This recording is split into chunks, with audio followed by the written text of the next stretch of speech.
My name is Rob Head, and I'm Senior Director at Thomson Reuters Legal Business in Asia and Emerging Markets.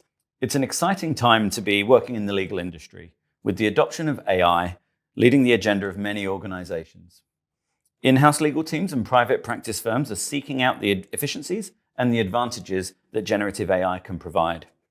Here in the Middle East, Thomson Reuters are investing significantly to support the capabilities of the legal profession. In 2024, it was a year of launches for Thomson Reuters, including the introduction of Co-Counsel, our AI legal assistant, and the launch of new practical law content specifically for the Middle East. Also, the launch of Westlaw Middle East on our new enhanced global legal technology platform. 2025 promises to be another year of strong investment, and for Westlaw Middle East, this will focus on content, including new prestigious legal commentary content. I'm delighted, therefore, to be joined by Essam Al Tamimi, the chairman of Al Tamimi & Company, the Middle East's largest law firm, and a recognized leader himself in arbitration and dispute resolution. Thank you. Thank you for taking the time to speak with me today. Oh, thank you for coming, and I'm delighted to work with Thomson Reuters and happy to be part of their publication. Thank you. Well, let's start by talking a little bit about the book, which is entitled A Practitioner's Guide to Arbitration in the Middle East and North Africa. So I'm curious, if you could tell me a little bit about the book and why it was important for you to produce the title. Arbitration worldwide become very important for a practitioner, for companies, and for lawyers and arbitrators. Become a number one choice of business. Arbitration also in the Middle East got a bit matured in the last 10, 15 years. The challenges and the problem of the past doesn't exist. The law has changed and more or less follow the model law around the world, the ancestral model law. And therefore, the landscape of the Middle East when it comes to arbitration has changed a lot over the last 10, 15 years. The big challenges of the past doesn't exist. The silly issues that arbitrators and enforcement issues that people used to have a challenge with has changed because of the changes of the law, the maturity of the legal system, the experience of judges.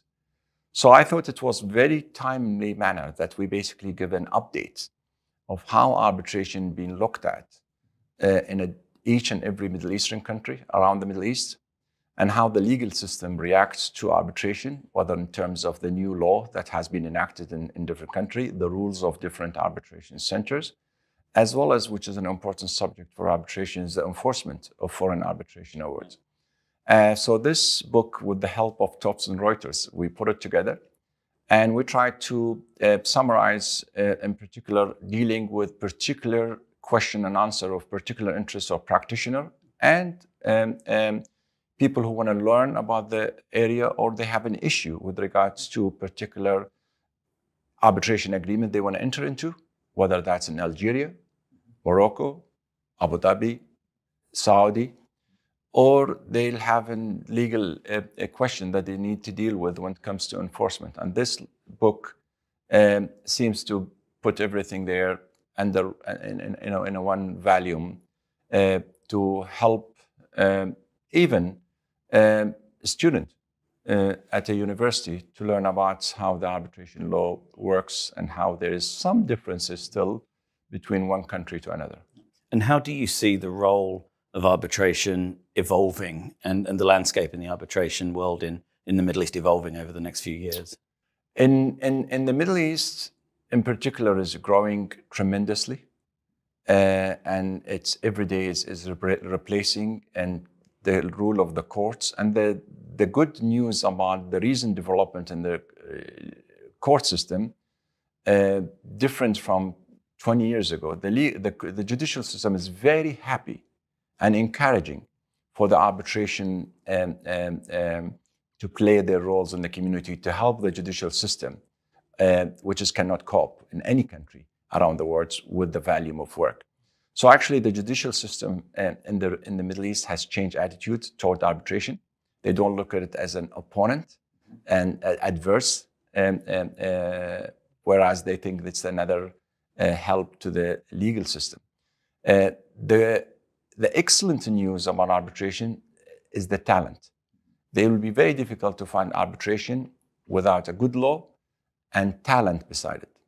And slowly, the Middle Eastern country has organically grown some good arbitrator and practitioner who knows about arbitration, but also have attracted, similar to what happens in Dubai and Abu Dhabi and Qatar and Saudi Arabia, a huge talent from around the world to either practice in this area or even use Dubai and Abu Dhabi as their home.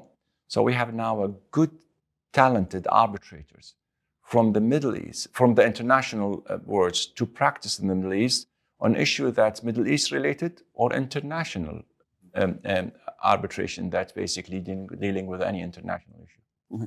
And you referenced earlier the enforcement of arbitration agreements.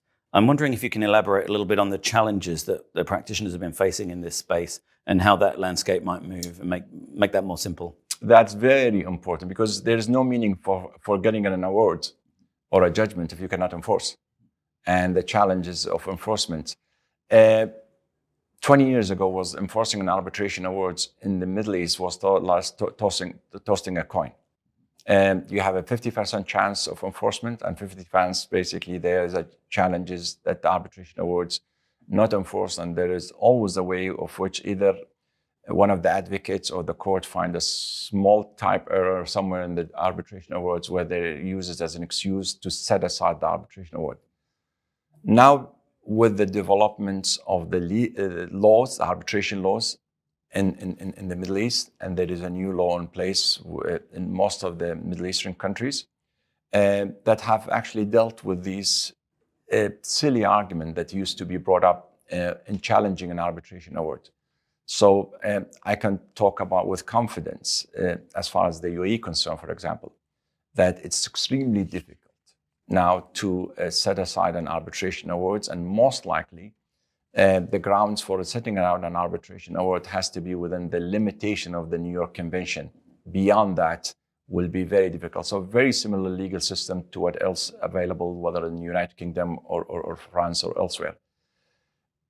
Side to that with the law is the experience of the judicial system, with the presence of the DIFC courts, with the ADGM courts, with the training that the judicial system in the UAE had.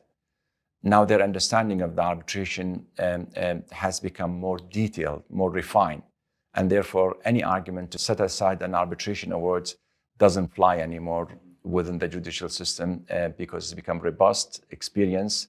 They backed up with a very good law that they could rely on. And therefore, I can say with confidence that the future of today and the future of enforcing arbitration award has walked away from all that bad practices of the past. Excellent. So if we may, whilst we have you, we'd also like to talk about what is arguably the most influential topic in the legal world right now, artificial intelligence. Oh, yeah. I wondered if you might start by sharing your personal philosophy on artificial intelligence and how you're looking to apply this within the firm here. I actually have a little bit of radical view on this. Okay. A bit an aggressive view on artificial intelligence because it comes from the big way that I believe in it. I'm a huge believer in the artificial intelligence and the changes that arbitration intelligence is going to bring to businesses across the board, lawyers, law firms, healthcare, and the disturbance that they're going to create around practitioners and law firms. I believe anyone who doesn't embrace AI or be part of it is basically, in my opinion, you're going to miss the train. Any organization, whether governments, law firms, healthcare, businesses, if they don't embrace the artificial intelligence as part of their culture and DNA and get people to train to do this, they're going to have a lot of challenges to be competitive and to speak the same vocabulary and to be able to service their clients or be able to compete with their competitors. So we take it from a number of angles. We have an Al Tamimi Academy. We're trying to introduce this culture within Al Tamimi Academy to our young lawyers and our training. We're trying to invest heavily. If you'd ask one of the single departments that we heavily invest in Al Tamimi, it will be our IT system. But you realize that artificial intelligence is not an IT. It's part of its IT, but it's actually a lot of it for the practitioner and users. It's beyond just basically having the IT system, it's the user. So we're also trying to train the lawyers and the practitioner and the firms to use this. We believe there is a huge benefit for in the quality of work, the speed in which we could turn advisors around, and the costs, which is a huge concern to clients, in which we could turn the costs in a most effective. But all this could happen if you really go and dig deep into the artificial intelligence. Because if you just kind of scratch the surface and use ChatGPT, or you're trying to basically have a bigger server in the office to try to get maybe emails sent faster, that's not AI. I always say, and when I talk to my colleagues in the office, if you want to understand AI, you have to look at it in the angle of a 15 or 16 years old kid, where everything's now done with them when they want to do things electronically from the hand of their phone. And whether it's basically their foods, their homeworks, their essays, their relationship with their teacher at school is done. The culture, the wiring of that brain is done differently. So unless you basically start wiring your brain in a different way, you will not be able to catch up with AI, because it's truly going to be, whether you like it or not, in anything you think with AI, the future is about 10 steps ahead of you. So whatever you do, you need to make 3-step jumps to catch up with AI. So what's concerned me most in terms of us trying to embrace AI and trying to work with our clients on AI is that I want to be ahead of the game. I don't want to be in the tail of this progress. And I'm a big believer that changing the server or trying to getting a toy to talk to you on the screen, that's not an AI. AI, when it basically gets into the core of your business and be able to help you and become more competitive, provide better service to the clients. So that culture should come first, and for you to be able to embrace AI. And that's why when I started talking to you, that's where the radical comes from. Yeah, no, it's very, very interesting to get your perspective on how it needs to be pervasive in the culture of what you're doing and how you're operating. Yeah. What are your clients asking you about AI at the moment? Are they giving you specific questions or challenges that you're having to help them with? You know, we work for a lot of technology clients, and we are on the start of where basically they start telling us where they have to deal with things in a particular way in terms of dealing with their works, communication, and style. You probably know that we have actually brought in a system that we have subscribed to help us with our legal advisors and research and development. And we tried to do similar to a little bit what you do in the Westlaw and your database and things. You know, a lot of the clients now want, with the use of AI, you can easily scan the entire law when it comes to property law or employment law. And they don't expect from you to charge them a lot of money for this. So I can scan the entire real estate law and tell them what's the law relating to basically selling a property or developing a property, because they didn't want to go to pay the fee on a more sophisticated issues relating to REITs or joint venture or advice. But telling them a few principles about what the law says about a particular area of law, they actually expect very little charge on that or no charge. And we are only able to do this with the use of technology. So internally, we're actually changing our culture now and trying to get all these laws under one platform, and where we could, with the push of a button, we get all the decrees, circulars, laws that's relating to a particular area. For example, let's take an employment law, for example. It's a massive when it comes to talking about employment. Let's talk about very complex issue, free zones. How many free zones in the UAE? And each free zones have its own rules and regulations. If a client today want me to give me a comparison, what's the pro and cons of setting up in an X free zone or Y free zone? It will take me quite a few days to provide him with an advice, and he's probably going to have to pay a lot of money for it. And today, clients are not willing to pay for such as basic advice a lot of money. With the use of AI, and with me storing all these regulations and circulars of different free zones, I can utilize the advice to the clients in a very most cost-effective way. So that's the route we're taking to trying to help clients reduce costs, be more efficient, getting their lawyers to basically work them differently. And hopefully, by doing all this, we'll be ahead of our competitors, or we'll be at least compatible. Well, it sounds like you've got a very forward-thinking approach to it. And it sounds like the clients are engaging with you very positively with it, which is exciting. Are there any challenges for the firm that you see in that space as a result of these changes? And are you having to adapt your own models and operating mechanisms to fit those challenges? Yes. The biggest challenge, I think, from my view, and that's my view, it's the human talent. Now with the electronic assets, fintech, bitcoins, the data and how important data become and how quick that can be processed. The biggest challenge, in my opinion, on this specialized area of law, to find quickly the right skilled lawyers to be able to, because the technology has progressed and there's many talented fintech talented young people that basically works around, including the DIFC. Lawyers and law, including regulation, has not progressed as fast as the technology.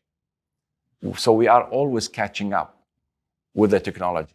And the biggest talent challenge I think we're facing today, and we're trying to invest in, is to be to have some experience in that area of law, and to train the young lawyers in that particular area of law, and to be able to catch up with the technology, because the technology is definitely moving faster than the regulator and the lawyers. And that's why you find many countries today either struggling with regulation or probably do over-regulation because they are not familiar with what's happening or coming. And part of the over-regulation, I think, because the skilled people are not, or those who is regulating today, have this mindset of the past rather than the future. Well, thank you. So I'll just round up there. So I'm excited to tell viewers and listeners that Essam's book, A Practitioner's Guide to Arbitration in the Middle East, is available for purchase from Sweden Maxwell in print and ebook formats. It will also soon be added to the new Westlaw Middle East service for digital access for the subscribers. So please contact your local Thomson Reuters representative to find out more about Westlaw or our AI products and services. Otherwise, it just remains for me to say thank you, Essam Al Tamimi. Appreciate your time. Thank you. Enjoy the discussion and a pleasure. And I'm really pleased about the publication of the book and the support of Thomson Reuters. Thank you.